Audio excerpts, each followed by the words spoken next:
Hey everyone, this is a question we've thought about before with the main cast of characters, but what about the cosmetic ones? The characters only unlockable through cosmetics. How do they fare? If all the cosmetic characters were told by the entity to fight, to see who would be the last standing, who do you think would win? First of all, let's talk about the first to fall, the first characters to go down. The ferryman is who I think would likely fall first, lacking a proper weapon and generally appearing to be one of the physically weaker characters out of the lot. He's also not got any fighting experience, basically just sitting around in the underworld for thousands of years. Naughty Bear would be next to fall, and it's largely down to the fact that he's a stuffed bear. He has the enthusiasm, but he's also used to fighting other stuffed bears, and not otherworldly creatures with impenetrable skin. I think Naughty would fall fairly quickly, simply just being physically more vulnerable to attacks than most of the other characters. Tiffany is the final character of the first to fall group. Tiffany, a bit like Naughty, just suffers from being one of the weaker characters physically. She is much smaller and she's a doll. Although she could be sneaky and weave and jab at different characters' feet, if she takes even one blow from them, she's not in the best state. Survive initially, then fall.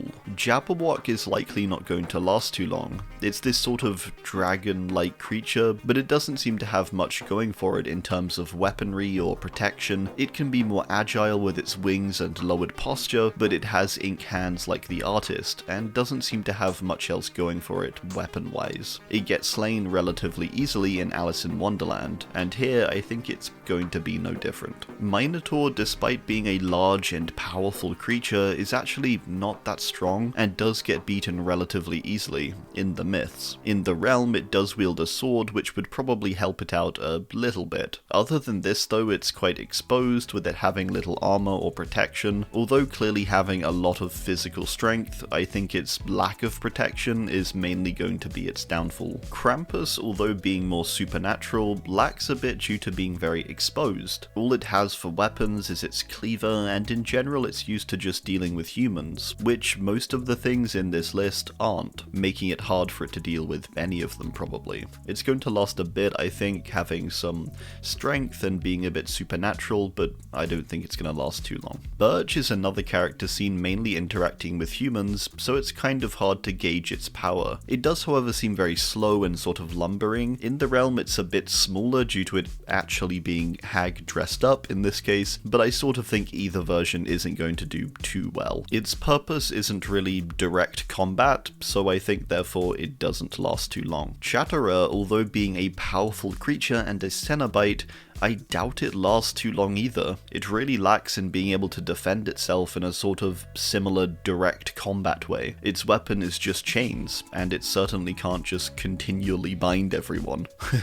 It could probably cause some chaos by firing out some chains, but it'll quickly be taken out due to it lacking any sort of direct weapon, and also probably annoying all of the other characters with the chains. Half remain. Now, starting off we have Hunk. Hunk you may question a bit reaching this far, but I do think he would. Hunk after all survives a ton of BOWs throughout the Resident Evil games. These are usually far stronger and more powerful than him, but he overcomes them due to being skilled. In a world with that many creatures, he manages to gain the name the Grim Reaper. With that said, I do think this is the point where he gets taken out. He'd make it relatively far, but ultimately fall when clashing with the strongest of the characters. William Birkin is quite a strong BOW, but his main downside is sort of the awkwardness of his body and movement. He has one strengthened side and one relatively normal side. He's also reliant on a pipe as his weapon, which is probably the worst of the lot. With all this in mind, he lasts a while I think, and it's purely down to how much damage this guy can tank, being able to withstand mass amounts of bullets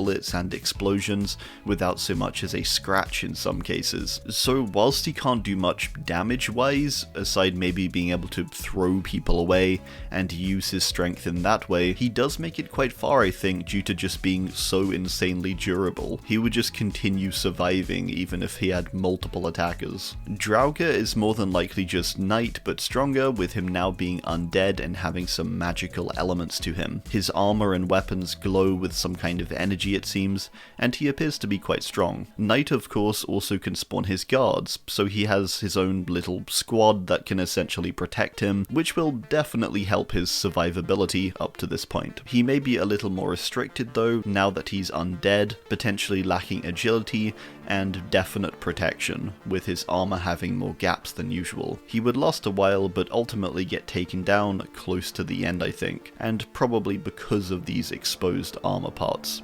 Taking a few too many jabs. Mordeo is a very strong seeming character, and in the realm even has additional weapons such as its axe. It has some kind of supernatural enhancement, and is definitely physically stronger than a lot of the other characters here. It's built for survival and will fiercely protect its territory, using all it can to do so.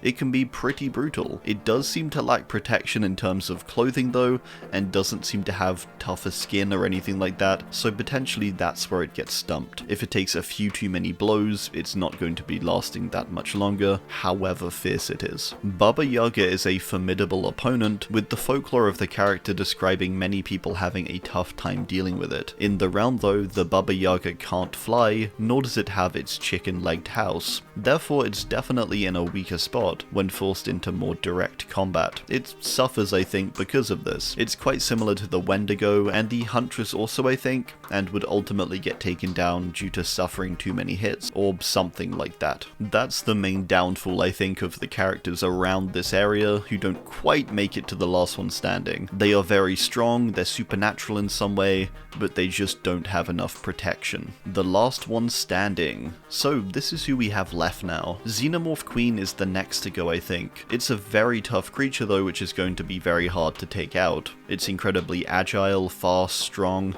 and has a range of weapons across its body. It may not be quite as otherworldly as some of these other things, but it's definitely a fearsome opponent. It's going to do all it can to survive. I think it does also make it this far purely because it has such a range of strong aspects and would be able to maneuver most situations and overcome stronger creatures despite it being physically weaker overall. It has the craftiness. It also has sort of a defense mechanism. If you injure it, it spits out acid blood, which isn't the nicest to face, I'm sure. It gets taken out around this point though, I think, due to eventually just getting overwhelmed and failing to match up to the other's powers. Luxie is another tough one to judge because we mostly see it interact with humans. It does seem incredibly strong and able to tear things with great ease. It's also a supernatural being and can be compared to something like Pyramid Head, I would say, with it sort of being a punisher of guilt, forcing people to move on, and things like that. Therefore, it's probably pretty strong and lasts a good while before anything can really do much to it. It further gets a big old wrench in the realm,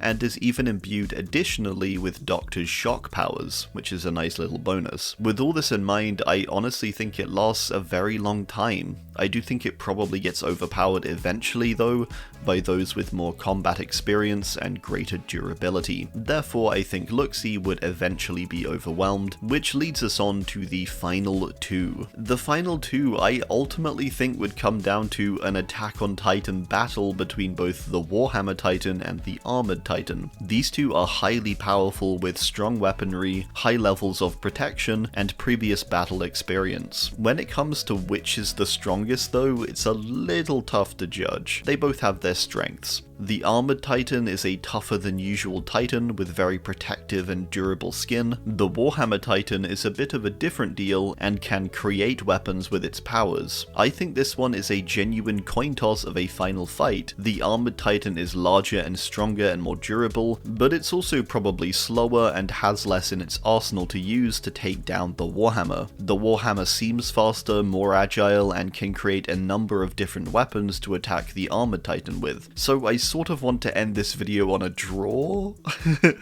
Would everyone hate that? To me, this is a real case of it depending on the day for who wins.